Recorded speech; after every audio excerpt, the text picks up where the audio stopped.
Hello guys, today we're gonna do all kilos for a Ford Fiesta from 2013. Have to pick lock the lock.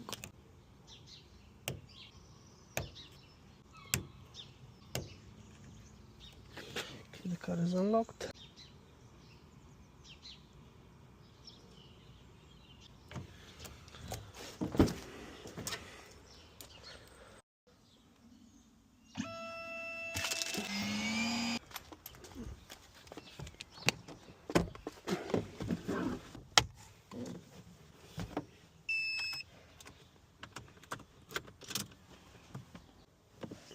So it has two keys in the system. We're gonna raise them now.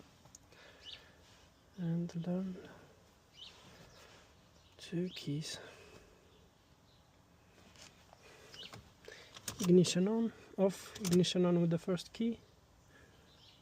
Wait for 3 seconds. Ignition on with the second key. Wait for 3 seconds. Ignition off and remove the key. Okay, so key in the ignition. 3, 2, 1. Hey! Alright, the car started. Now we just have to make it as a nice key and program the remote, and the job is gonna be done. So that's our key.